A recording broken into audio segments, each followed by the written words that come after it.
नमस्ते। आज हम सब यहाँ हमारे विकसित भारत के ऊपर चर्चा करने के लिए उपस्थित हुए हैं। मैं राजविधि आज अपने कुछ विचार आपके समक्ष रखना चाहती हूँ। प्रधानमंत्री जी ने एक सपना देखा है @ 2047। वो भारत कैसा भारत होगा?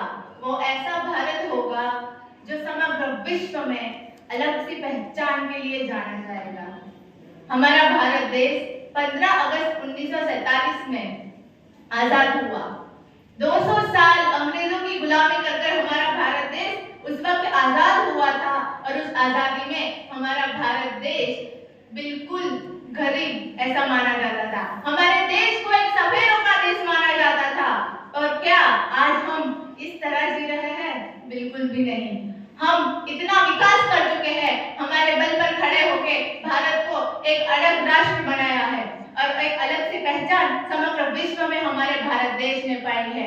हमारा भारत देश जब आजाद हुआ तो उसके 75 साल बाद यानी कि गत 2 वर्ष पहले ही हमारे भारत देश के 75 वर्ष पूरे हुए, आजाद हुए और हमारे भारत देश ने एक आजादी का अमृत महोत्सव नाम का उत्सव मनाया। पूरा साल हमने आजादी का अमृत महोत्सव मनाया और हमने उसमें बहुत सारी तरक्कियां की और उसमें कई योजनाएं बनाई गई जिससे हमारे भारत को और ज्यादा श्रेष्ठ और बेहतर बनाया जाए। आजादी के 75 साल तो पूरे हो चुके, पर जब हमारे प्रधानमंत्री श्री दिल्ली में जाकर संबोधन किया कि 15 अगस्त 2023 को उन्होंने कहा कि हमारे भारत को आने वाले 25 सालों में इतना विकासशील बनाना है और इतना विकास करना है कि हमारा भारत देश उसके आजादी के 100 वर्ष पश्चात एक विकसित भारत के नाम से जाना जाए और हमारा भारत देश 2075 तक तो अमेरिका के साथ टक्कर कर सके इतना विकसित बन जाएगा। हमारा भारत देश 2047 में जब अपने आजादी के 100 वर्ष पूर्ण करेगा तब विकासशील से विकसित बनकर एक अलग राष्ट्र की तरह खड़ा होगा। हमारे भारत देश को विकसित बनाने का सपना अटल, इंदिरा और मनमोहन सिंह इन्होंने देखा था और आज हमारे प्रधानमंत्री श्री है जो इस सपने को साकार करने के लिए तुले हुए हैं। उन्होंने कई योजनाएं बनाई है और कई नई नीति नियम बनाए हैं जिससे हम हमारे भारत को विकसित एवं विकासशील तक बना सकते हैं। हमारा भारत देश 200 साल गुलामी की, इस गुलामी में बहुत कुछ हमने खोया है, इतना खोया है कि जिसे फिर से पा सके उसके लिए किसी दूसरे राष्ट्र को 100 साल तो क्या 500 साल निकल जाए, मैं तो यह कहती हूँ। परंतु हमारे भारत देश ने अपनी पहचान से, अपनी संस्कृति से, अपने संस्कार से यह सब बटोर कर रखा है और आज 100 साल में ही हमारा भारत देश विकासशील से विकसित बन जाएगा। हमारे भारत देश में जब प्रधानमंत्री जी ने @ 2047 के बारे में बोला तो हमारा वह भारत कैसा होना चाहिए आप सबने भी तो सोचा होगा। तो आज मैं तो यह सोचती हूँ कि हमारा वो 2047 वाला भारत ऐसा राष्ट्र होगा जिसमें स्वास्थ्य सेवाएं सुचारू रूप से काम करती होगी, जिसमें हमारी सरकार भ्रष्टाचार मुक्त होगी, जिसमें हर एक विद्यार्थी शिक्षा से वंचित नहीं होगा, जिसकी हर एक नारी सर उठाकर जिएगी, जिसे अपने हक के लिए लड़ना नहीं पड़ेगा। हमारे 2047 का भारत एक ऐसा राष्ट्र होगा जो समग्र विश्व में अपनी अलग से पहचान के लिए जाना जाएगा। हमारा भारत देश आज विकसित बनाने के लिए हमें बहुत सारे कार्य करना बाकी है।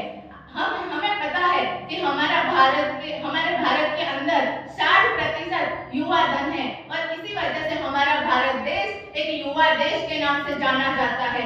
समग्र विश्व में जितना युवा धन हमारे पास है उतना किसी राष्ट्र के पास नहीं और ये तो बहुत ही अच्छी बात है कि युवा जिस राष्ट्र के पास ज्यादा हो वो राष्ट्र कभी पीछे हट नहीं सकता और उस राष्ट्र को, उस देश के युवा कभी पीछे गिरने नहीं दे सकते। हमारा भारत जब युवाओं की सोच से, जब युवाओं की मेहनत से, उनकी लगन से आगे बढ़कर आएगा तो वो कुछ अलग ही भारत दिखेगा। हमारे भारत को विकसित बनाने के लिए हमें क्या क्या करना चाहिए होगा? तो इस देश का जो युवा है उसे अपने योगदान, अपने बलिदान, अपनी बुद्धि और अपनी शक्ति का इस्तेमाल करके उसे उस सोच पर लेकर जाना होगा जब हमारे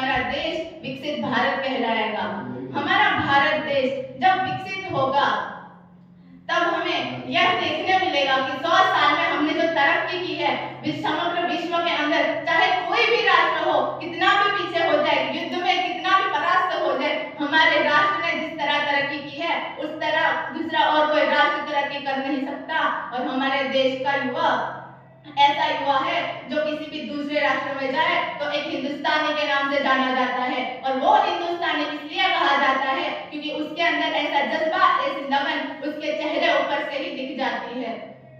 ये तो सही बात है कि हमारा भारत विकसित तो बनेगा, परंतु कैसे? उसके लिए हमें कड़ी मेहनत करनी होगी और बहुत सारे विकास करने होंगे। हमारे भारत देश को विकासशील से विकसित बनाने के लिए सर्वप्रथम तो हमें बेरोजगारी, गरीबी और बेकारी जैसी चीजों को हटाना होगा, भ्रष्टाचार को देश में से नाबूद करना होगा, तब जाके हमारा देश एक विकसित भारत बनकर खड़ा होगा। हमारा भारत देश जब 2047 में यानी कि आजादी के 100 वर्ष के बाद आज विकसित बनकर खड़ा होगा, तब समग्र विश्व उसकी जान लेगा और उसकी पहचान से मैं तो कहती हूँ पूरा विश्व कांपेगा कि यह ऐसा तो कैसा राष्ट्र है जिसने 100 साल में अपनी अर्थव्यवस्था को जरा सा भी हटने नहीं दिया और बल्कि बढ़ाते बढ़ाते गए और प्रति वर्ष उन्होंने बढ़ोतरी करती गई। हमारा भारत देश अभी इकोनॉमी के अंदर 5वें स्थान पर आता है, और यदि हमें इसको और बढ़ाना है तो हमें प्रति वर्ष 8% विकास दर को बढ़ाना होगा, और अगर हम प्रति वर्ष 8% विकास दर को बढ़ाते रहे तो आरबीआई इकोग्राफ का दावा है कि 2027 में तो हमारा भारत देश जो आज तीसरे नंबर पर जापान है उसे पीछे छोड़कर आगे बढ़ जाएगा, और यदि इसी तरह हमारी तरक्की चलती रही तो 2047 में हम अमेरिका जैसे महाराष्ट्र को छोड़ के उसको टक्कर देने लायक बन जाएंगे। और यदि इसी तरह हमने तरक्की करती रहे और हमारे जीडीपी को बढ़ाते रहे और हमारे भारत में नए व्यवसाय, नए कारोबार खोलते रहे और हमारे मेक इन इंडिया वाली जो सोच है उसको बढ़ोतरी देते रहे, तो हमारा भारत देश 2075 में इतना विकसित हो जाएगा कि पहले नंबर की इकोनॉमी धराने वाला सबसे महान और सबसे अड़ग देश बन जाएगा। हमारा भारत देश इसको इतना विकसित करने के लिए देश के सभी युवाओं एवं सभी नागरिक को अपना योगदान देना होगा, और इस योगदान से ही तो हमारा भारत विकसित होगा। अभी की नरेंद्र मोदी जी ने अभी कहा था कि युवाओं के मन में विकसित भारत 2047 को लेकर क्या इच्छा है, तो हमारे मंतव्यों को इस तरह रजू करने होंगे और हमारी सोच विचार को आगे बढ़ाकर समग्र विश्व के सामने लाना होगा, तभी जाके हम हमारे देश को आगे बढ़ा पाएंगे। आज यहाँ भी मेरे साथ कई युवा उपस्थित है जिनके लिए मैं कुछ पंक्ति कहना चाहती हूँ कि हम 57 की तलवारों का चमचम करता लोहा बने, हम 57 की तलवारों का चमचम करता लोहा बने, हम हल्दी घाटी में रानी की भाले की वो नोक बने, हम गीत बने, संगीत बने, शब्दों के गहरे छंद बने, हम शून्य शब्द को पार कर इस सृष्टि के बारूद बने। अरे समय धरातल पर बहती रहेगी अपनी यह धारा, अपनी संस्कृति तो नहीं मिटेगी, मिट जाएंगे मिटाने वाले, अपनी हस्ती तो नहीं बुझेगी, बुझ जाएंगे बुझाने वाले, और हमें इस जज्बे को कायम रखना है और हमेशा हमारे भारत को एक बुलंद राष्ट्र बनाकर रखना है, और इस जज्बे को कायम रख के हमारे देश को विकासशील से विकसित बनाना है। अंत में मैं इस बात की प्रतीक्षा करती हूँ कि जब हमारा देश विकसित हो जाएगा तब भारत का हर एक नागरिक वर्ग गर्व से कहेगा कि ना सरकार मेरी है ना रौब मेरा है, ना सरकार मेरी है ना रौब मेरा है, और ना ही ये बड़ा सा नाम मेरा है। मुझे तो गर्व इस बात का है कि मैं हिंदुस्तान